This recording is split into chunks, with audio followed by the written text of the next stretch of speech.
Do you guys have bad habits that you want to kick and leave in the past? If so, raise your hand. That's what I thought.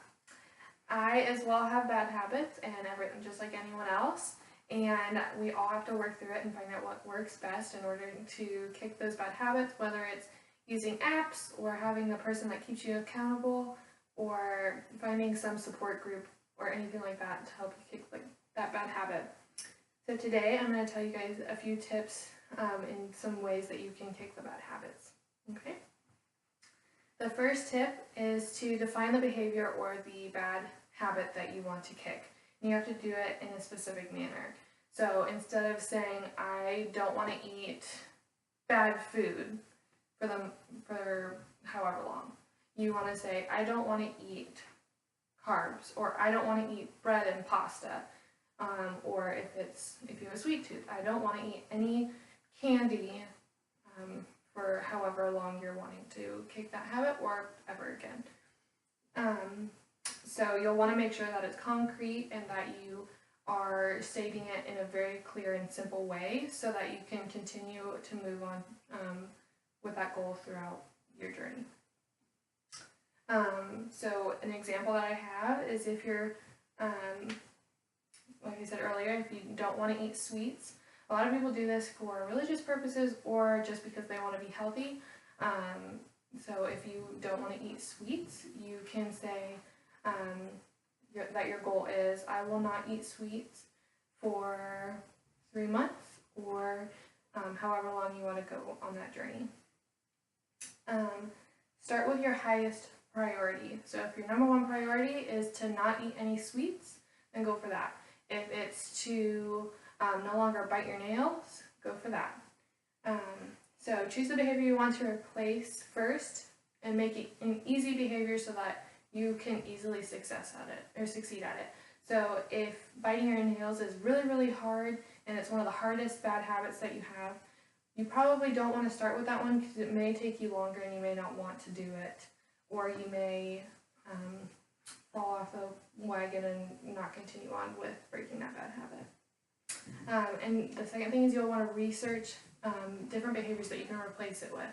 So, for example, if you don't want to eat candy, then look up things that you can do that can help curb that craving, such as like eating fruit or maybe chewing a piece of gum that has like a sweet flavor. I know that may still be classified as candy, but it's better than eating a ton of Starburst. And then if it's the nail biting, look at options for like painting your nails, or they have the variety of different nail polishes such as the gel that protect your nails. Choosing a very simple and concrete goal will help you achieve it a lot faster, whereas creating one that's more complicated will cause you, you'll have some difficulty getting that. And make sure that you define it very specifically rather than broadly so that you can really hone in on that one goal. Okay, step number 2, have someone to keep you accountable. Working through something that you're having a hard time with or that you're struggling with, it can be very hard to work through when you're doing it alone. Even though you're not alone, oftentimes if you don't have a support system, it's very hard to keep up with it. So find a friend or a family member that you trust and are willing to share that your struggles with. Find them and let them know that you want them to keep you accountable for kicking that bad habit. If you don't have a person, or if you don't want to share it with your friends or family, find a support group. Oftentimes you won't really know anybody in the support group, so you won't have to worry about whether or not Sally's gonna tell all these other people that you have this bad habit that you're trying to kick. And then another way is to collaborate with someone who's also trying to break a similar habit. So if you're trying to stop biting your nails, find someone else that's trying to stop biting their nails and collaborate with each other. Bounce ideas off back and forth. If nail polish or painting your nails with nail polish didn't work, maybe you could share it with them and tell them why it didn't work. And then you guys can kind of create that bond and support so that you guys can both figure out a way to break your habit. And then if you don't like going into public and talking about all of your bad habits, or you don't want to be social and face-to-face with someone, there are many apps that you can download that have one-on-one counseling with a certified counselor, and it's just like you're texting a friend, but it's very professional and they'll help you as well. Having someone to keep you accountable will help you move through your goal, and it'll help ease some of the struggles that you'll be going through. Number 3 is identify what your triggers are. If you find that you're biting your nails a lot when you're stressed, look for different things that you can do when you're stressed. It could be running, or taking a deep breath, meditating, yoga, any type of relaxing activity. So develop a situational plan that you'll work through when your trigger occurs. You may have to have more than one situational plan. If, let's say, you get stressed during a test, you can't necessarily go run a mile and then come back to your test. You're going to have to find a way to calm yourself without biting your nails, but also being able to finish your test. So maybe a deep breath. And then have a plan, whether it's calming statement repetitively or making an SOS call to the person keeping you accountable.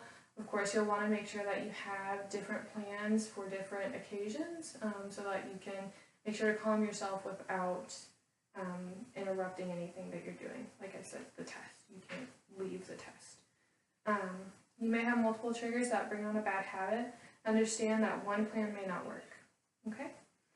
And tip number 4 is reward yourself when you have the little accomplishments. So let's say you want to kick biting your nails and you haven't bit your nails for 3 days. Reward yourself. Obviously, don't reward yourself by biting your nails, but reward yourself maybe with a sweet treat or a nice dinner or something of that nature, and kind of celebrate the fact that you've been able to go those few days or that amount of time without doing that bad habit.